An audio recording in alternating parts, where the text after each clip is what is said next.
साथियों, आप आए, आपका बहुत बहुत शुक्रिया। जैसे कि आप सभी मीडिया के दोस्त जानते हैं कि आज 16 तारीख को उमर साहब ने भारी मैंडेट लेके शपथ ली थी chief minister of Jammu and Kashmir की। इससे पहले उमर साहब ने बड़े बड़े वादे किए थे। उन वादों पे मुझे उपकार फिल्म मनोज कुमार का एक गाना याद आता है, बड़ा सैड सॉन्ग है। कसमें वादे प्यार वफा सब, बातें हैं बातों का क्या।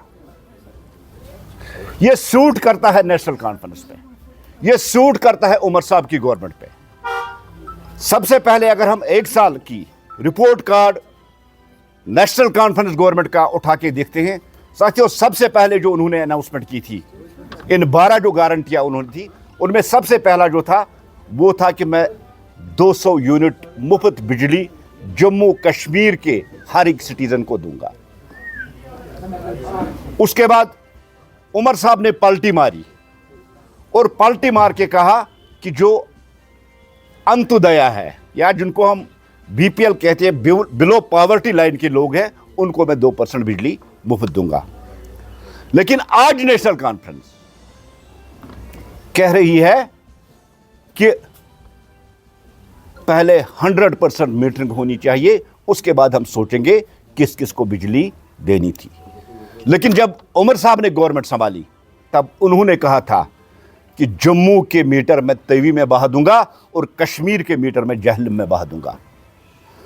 न तवी में बहाए, न जम्मू न जहलम में बहाए, लेकिन किया क्या, उन गरीब बेकस लोगों को जिनसे उन्होंने वादा किया था कि मैं बिजली आपको मुफ्त दूंगा, उनको भी आज तक बिजली मुफ्त नहीं।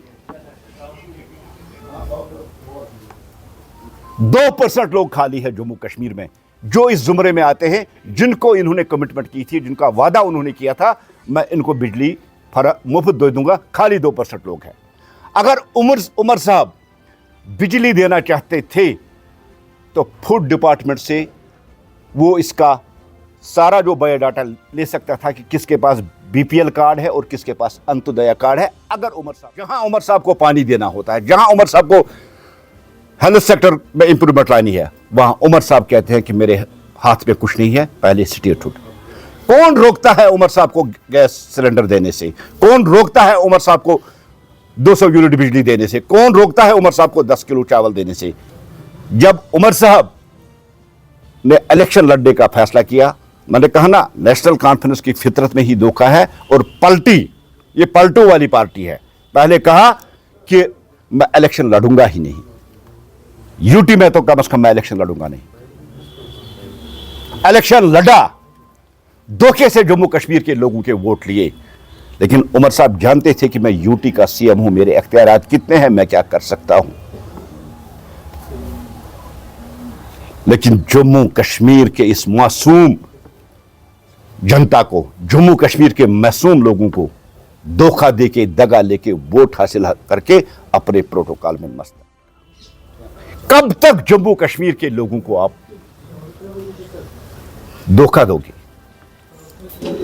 कब तक जम्मू कश्मीर के लोगों को आप झूठ बोलोगे?